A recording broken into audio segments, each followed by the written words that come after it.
Good morning student. पिछले video आप लोगों ने देखे होंगे जो मैंने यूवी स्पेक्ट्रोस्कोपी पे बनाए थे।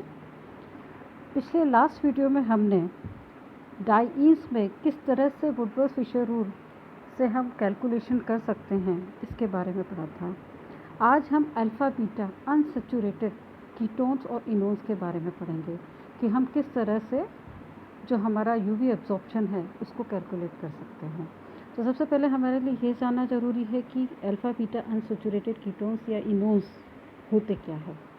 जिन यौगिकों में C डबल बॉन्ड O समूह C डबल बॉन्ड C बंध से संयुग्मित हो इन्हें इनोन्स कहते हैं। अर्थात C डबल बॉन्ड O तथा C डबल बॉन्ड C समूह एकल बंध से विलगित होते हैं। इनोन में जनरली हमें दो तरह के एब्जॉर्प्शन बैंड मिलते हैं। एक मिलता है हमें K बैंड और एक मिलता है हमें R बैंड। K बैंड हमें मिलता है 215 से 250 नैनोमीटर रेंज में, और ये पाई टू पाई स्टार ट्रांजिशन की वजह से होता है।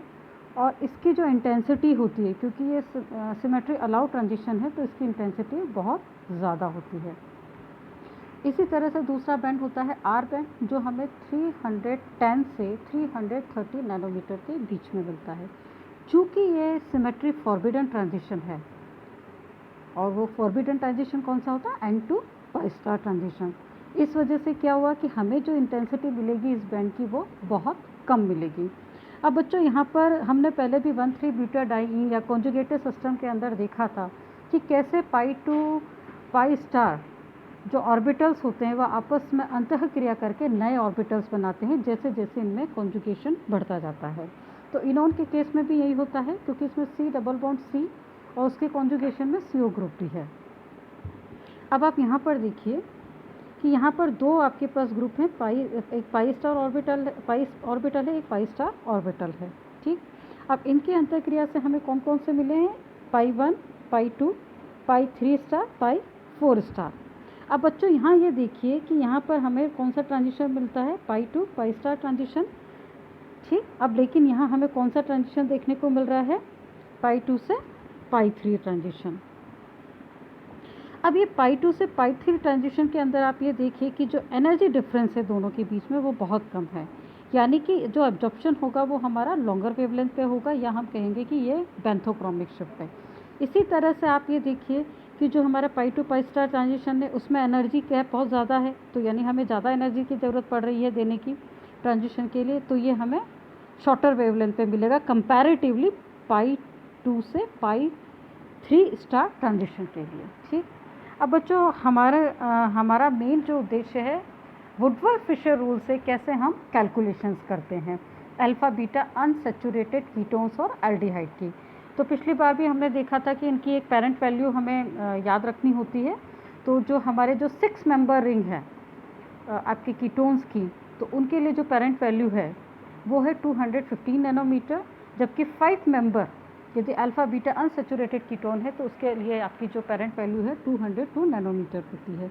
इसी तरह से अल्फ़ा बीटा एल्डिहाइड जो आपका है पेरेंट वैल्यू उसकी है 207 नैनोमीटर।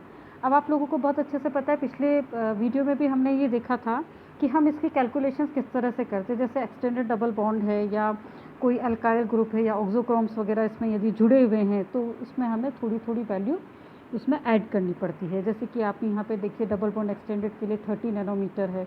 अब यहाँ बच्चों यहाँ समझने वाली बात यह है कि यहाँ पर जो अल्काइल ग्रुप है, ठीक है, अल्काइल ग्रुप में आप ये देखिए अल्काइल ग्रुप हुआ या रिंग रेसिड्यू हुआ, अब वो किस पोजीशन पे, यदि अल्फ़ा पे तो उसके लिए अपन 10 जोड़ेंगे, बीटा पे है तो 12 जोड़ेंगे, और गामा पे है तो हम उसके लिए 18 को कैलकुलेट करेंगे। इसी तरह से आप ऑक्सोक्रोम में भी देखिए आपको यहाँ डिफरेंस देखने को मिलेगा। अल्फ़ा यदि OH ग्रुप है तो अल्फ़ा के लिए हमको कितना 35 जोड़ना पड़ा, जबकि बीटा के लिए 30 और गामा के लिए तो हमें 50 इसमें ऐड करना पड़ेगा।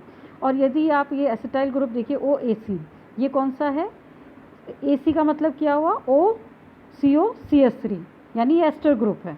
इसके लिए अल्फ़ा बीटा गामा कोई भी पोजीशन पे उसके लिए हम 6 ऐड करेंगे। इसी तरह से आपको देखिए आप क्लोराइड के लिए दिया हुआ है, ब्रोमाइड के लिए दिया हुआ है, अमीन के लिए दी हुई वैल्यू है, मिथॉक्सी के लिए भी इसमें वैल्यू दी गई है कि अल्फ़ा बीटा या गामा पोजीशंस पर यदि ये ग्रुप जुड़े होते हैं तो किस तरह से हमें इनमें वैल्यू जो है उसमें ऐड करनी पड़ती है पेरेंट वैल्यू में।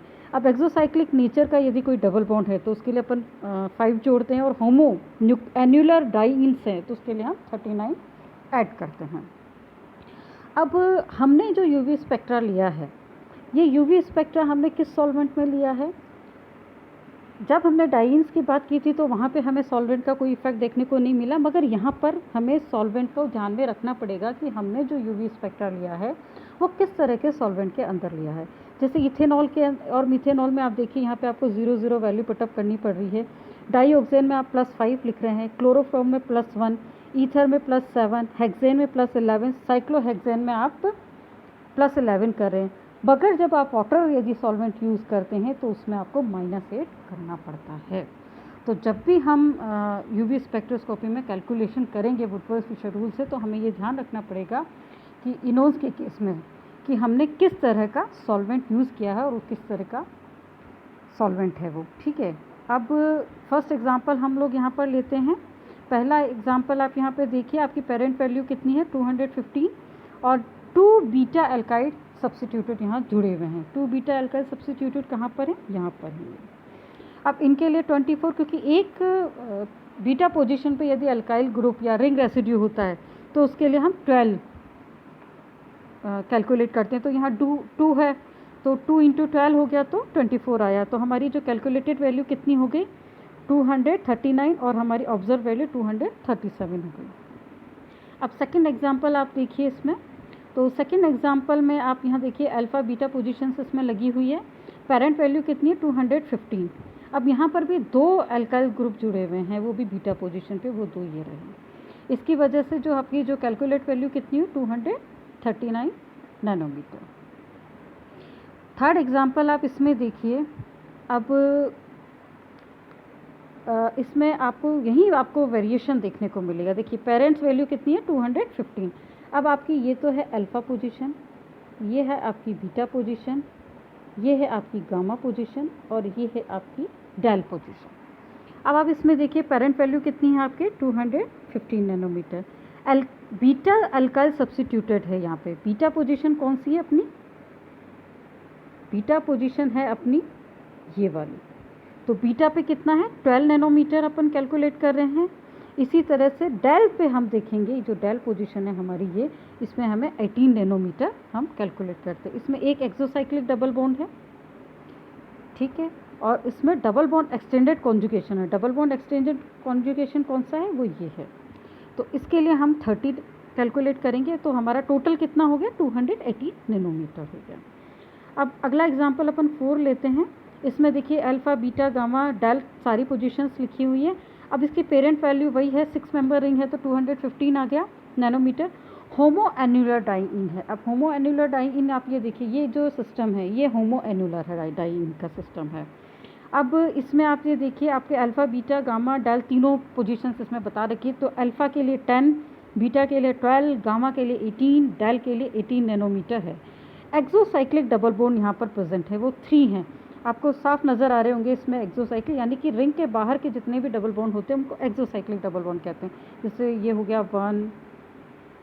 अब आप इसमें ये देखिए, ये हो गया 1 2 3, ये एक्सोसाइक्लिक डबल बॉन्ड्स हैं। इसी तरह एक्सटेंडेड डबल बॉन्ड 30 नैनोमीटर, और आपकी टोटल वैल्यू कितनी होगी? 357 नैनोमीटर। अब हम अगला एग्जाम्पल लेंगे, 5th एग्जाम्पल। अब इसमें देखिए ये 5 मेंबर रिंग है, तो हमारी यहाँ पे पेरेंट वैल्यू बदल जाएगी, तो ये कितनी हो गई? 202 नैनोमीटर। अब इसमें अल्काइल सब्स्टिट्यूटेड जुड़ा हुआ है अल्फ़ा बीटा पोजीशन पे 12 नैनोमीटर पे। अब ये देखिए आपके जो अल्फ़ा पोजीशन है उस पर आपके एक OH ग्रुप जुड़ा हुआ है ये। अब इसके लिए 35 वैल्यू अपन लिखेंगे, तो कैलकुलेटेड कितना हो गया? 249 नैनोमीटर, जबकि हमारी ऑब्जर्व वैल्यू कितनी है? 247 नैनोमीटर है।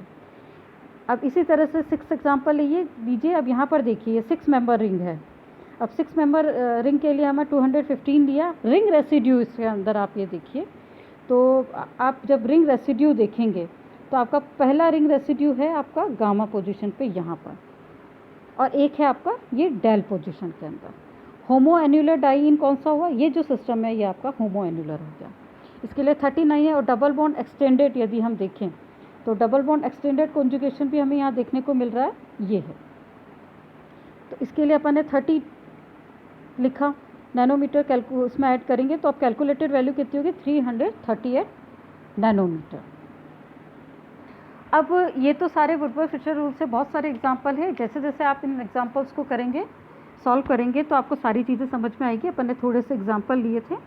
अब सेकंड जो इम्पॉर्टेंट पार्ट आता है यूवी स्पेक्ट्रोस्कोपी के अंदर की, वो है कि सिस और ट्रांस पोजीशंस, यदि सिस और ट्रांस आइसोमर्स हैं तो उस कंडीशन के अंदर एब्जॉर्प्शन किस तरह का होगा।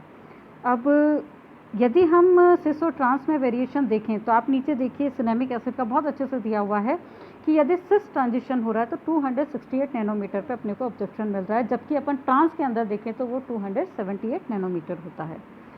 और इसकी क्या वजह है? इसकी वजह क्या है कि किसी भी अवशोषण बैंड की स्थिति तथा तीव्रता संयुग्मित तंत्र की लंबाई पर निर्भर करती है। अगर संयुग्मित तंत्र की लंबाई अधिक है तो तरंग धैर्य तथा मोलर अवशोषण का मान भी अधिक होगा, परंतु अणु में त्रिविम बाधा के कारण संयुग्म की लंबाई कम हो जाती है, अर्थात अवशोषण बैंड लघु तरंग धैर्य की तरफ विस्थापित हो जाता है। ज्यामितीय समावयव में समपक्ष समावयी विपक्ष समावयी की तुलना में त्रिविम विन्यास बाधा अधिक होती है।